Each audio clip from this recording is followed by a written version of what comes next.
In 3 years, the UN estimates that the war in Yemen has claimed more than 10,000 lives and brought the country to the brink of collapse.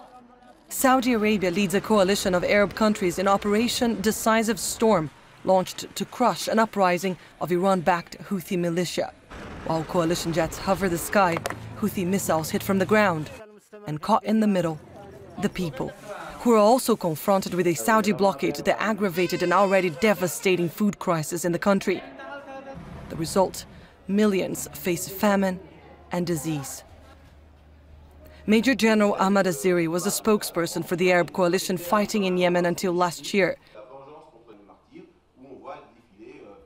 He agreed to meet us in Paris to talk about Riyadh's military strategy in Yemen, as well as its vision for the future of the region. I want to thank you once again, Major General Ahmed Aziri, for talking to us. I want to start by asking you about the conflict in Yemen, which the UN has described as the worst humanitarian crisis in the world. Saudi Arabia has been leading the military intervention in that country. You have represented the Arab coalition until July last year. Do you feel in any way responsible for the thousands of deaths and millions of people displaced in Yemen? Is Saudi Arabia responsible for the world's worst humanitarian crisis?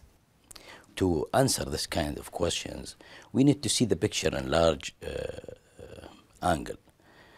What happened in Yemen? Yemen, it's one of the countries where it's destabilized, but what we call at that time Arab Spring. 2011, people went to the street to change. To ask for change, to ask for reforms. To ask to change Ali Abdullah Saleh government. Yes. To avoid the collapse of the country, the kingdom and the GCC countries moved through what we call at that time GCC initiative. GCC initiative, it's a plan to avoid the collapse of Yemen and to give people hope by two ways. First, they elect what we call transitory government. This government will lead the country to two things: a new constitution, inclusive for everybody of the Yemeni population, even the Houthis minority. And second one, reorganizing an election, free election, to elect new government, new president, etc. This process was supervised by UN and EU and the GCC. And the coup d'etat came. Why the coup d'etat came? Because the Houthis are minority. And if they went to election, they will not rule the country. Now we see what happened. Now a country went to the, let's say, a dark way and will go to be another failed state. Surely the air campaign and the blockade have contributed to what Yemen has become now. The country has been brought to its knees. You don't feel like Saudi Arabia has had a role to play in that, crisis? If you allow me, I will give you the total history. We cannot see Yemen in a segment, only a segment. Despite the numbers that you mentioned, there is different numbers, different evaluation of the situation, different angle to see the situation. There is no doubt there is a problem in Yemen. There is a humanitarian crisis. But what the kingdom and the coalition doing, we treat the cause and the consequences. Most of those people who comment in the crisis in Yemen, unfortunately, remotely, just focus on the consequences and forget the cause. The cause that there is a country will go and will be under control of the militias. What is the situation today in Lebanon? In Lebanon, there is no government. There is no effective government. There is a first, let's say, interface government, but there is a militias ruling the country. This is what we are working against. I just want to focus on Yemen to start. We can explore other parts of the region later, but my question is, over the past 3 years, the Arab coalition, they have been accused of targeting homes, shops, markets. Why has nothing been done to protect civilians in this war, intentionally killing civilians and destroying civilian property, amounts to war crimes? Well, I think this is not true. First, because there is an investigation team investigate every It's not true that they are coalition-targeted homes and shops? No, because this is not the intention. Our intention to save the population, not to destruct. And go back to the reference of the intervention, it is related to the request of the government of Yemen. It is legal process. The government of Yemen asked to implement the Arab Defense Agreement through the League Arab. So legally, it is illegal. The goal, it is not to attack the population. Why we move to the populations to kill them? No. We are today standing up in Yemen in behalf of the international community. We are risking our soldiers, our resources, our reputations, our time. Why? Because we want to bring back peace and stability in Yemen. If there is another country want to treat with the situation in Yemen, please come. This is why we move in Yemen, because we don't want this country become another Somalia, another Libya, another Lebanon. In those three examples that I gave you, they were international community movement. Then people withdraw. We don't have this luxury to withdraw because we are neighbor of Yemen. And we have very high interest to bring peace and stability in Yemen. Again, I insist, there have been at least 10,000 people who have been killed in this war, and those figures date from 2016, so surely we are at a much higher death toll right now. What's next for Yemen? What's next for this conflict? I will not argue a number. This number is a false number. This number is a not accurate number. Are there more people? No, there is less. There are less casualties due to the context in the imagine those kind of militias, how they work. But that's a figure that the UN has been putting forward. Well, I didn't think so. This number was verified well through the UN because there is no UN in the ground, unfortunately. And this is one of the problems. There is no UN observer in the ground. So those kind of number, it is a false number repeated by those people who want to keep the situation in Yemen as bad as it is today.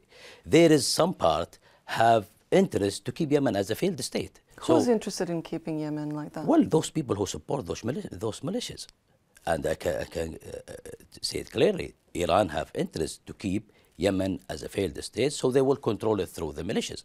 And this is the reality that people doesn't see. People here go through the internet, see a false number and keep repeating this number. There is no one single report coming from United Nations have relation with the ground. You can name for me today, I'm asking you, if there is any observer on the ground. There are activists on the ground. Well, there are people, civilians who are reporting. And this gave us a vague picture because activists have their own reason. There is a government recognized by the international community. People can contact this government. The government have their own people on the ground. And there is the Yemeni who working in the country can relate to this kind of testimony. So we will not discuss this number because I think this is not the case.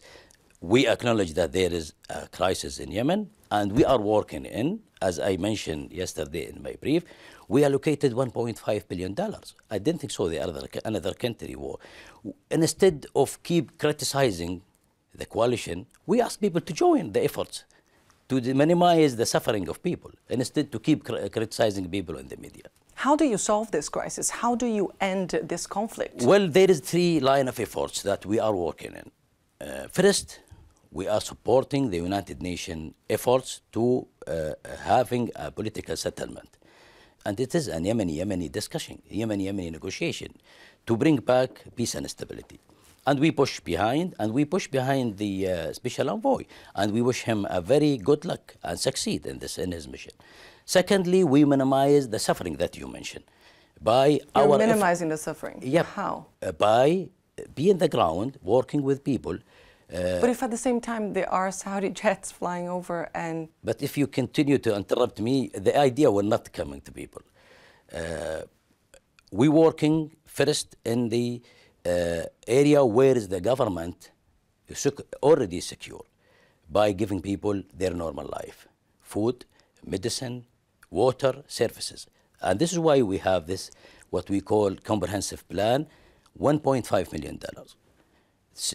Secondly, and we work with the NGOs. We work with the national community organizations like WFP, OCHA, others, to facilitate their work on the ground. This is what we are doing. You said yourself you want a political resolution. You want the Yemeni parties to sit down at the negotiating table. But if there are planes flying in the skies and bombing people, how can you then go to the negotiating table? The fighting must stop first, right? I think you missed the expression. There is no fighter jet flying and bombing people. There is a military campaign against the militias according to the international law and of armed conflict, and we respect all of this. So if you continue during the interview repeating the same thing, you never be in Yemen, you never see, you don't have any witnesses, and you try to convey something wrong. And I try to correct this kind of picture for you and for the audience. What we are doing in Yemen, we working against militias.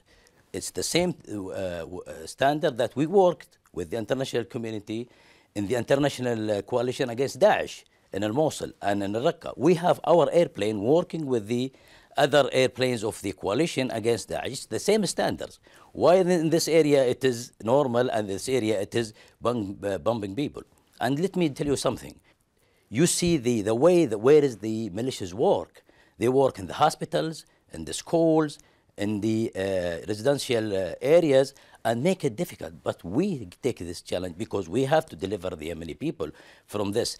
We cannot give up. If we give up, we will end up by Hezbollah in Yemen. The third anniversary of this conflict coincided with Mohammed bin Salman's visit to the United States, his first visit as the Crown Prince of Saudi Arabia. You were there with him. There have been many issues that have been discussed between Saudi Arabian officials and US officials. Among these issues, you talked about bringing stability to Bahrain, to Libya, to the region. How do you plan to do that? Well, we are not planning, we are implementing the plan. We have three levels of work in the area. First, we continue to support those stable countries by supporting their budget, supporting their government, and to make sure that they stand up and they can work in the area against terrorist activities. Secondly, we minimize these destabilizations of countries, and that's what we are doing in those countries that you mentioned, in Bahrain, in Egypt, in Sudan, in other. We try to minimize the instability and support the government through their economy and through their budget to bring back stability in those countries. Third level, when we have a very major crisis like what happened in Yemen, a country hijacked by a coup d'etat, we try to bring peace and stability. This is what we are doing. Can peace and stability in the Middle East be achieved without Iran? Well, look, when a country join United Nations, they join an agreement among countries, among states, to implement international law and to respect international law. If you have members of this community want to be part of the international community, but they don't respect the sovereignty of countries, so we have a problem here. Today we have a country in the Middle East, in their constitution, written that they want to export a revolution to all countries. France one of the victims of the Iranian regime. Then it was the UK tour through the attack of their embassy. Then they attack the discotheque in Berlin. So not only the area have suffering from the Iranian regime, and unfortunately those people who was operational in the ground rule the country, and they are the minister who engage in dialogue with the different countries. So today what is the discussion with our friends and partner? That we need to first correct and revise the nuclear deal and to fix it, because there is something wrong in it. Secondly, that we doesn't mean that if you sign the nuclear deal, they have to have free hand, freelance in the area, destabilizing the area. So today we told our friends, today we are in the front line, tomorrow you will be your turn. So either we work together to minimize and to push back this regime to their borders, or we will face the consequences. One of these consequences, it is Yemen, it is Iraq, it is Syria, it is Lebanon.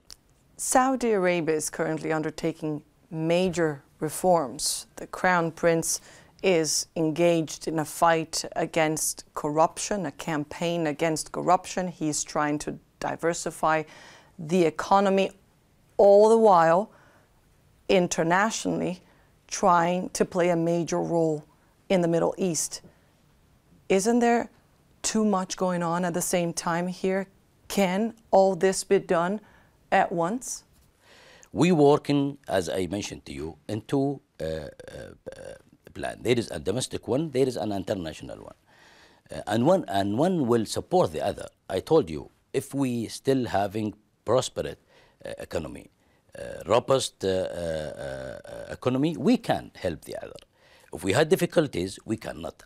At the same time, we continue to engage with our partner in the area, our neighboring, to secure. One of the most successful one, I think we succeed in minimizing the insecurity in Egypt, in Bahrain. And we continue to work on this. And to do so, we need to succeed in our 2030 vision. And your 2030 vision includes reforms that involve also women, the relationship that Saudi Arabia has with Islam. What about social rights? What about, because driving is of course important, but what about other rights, including freedom of expression, freedom of speech? If somebody doesn't agree with the Saudi Arabia government today, can they say so? Will they be able to say so in 2030?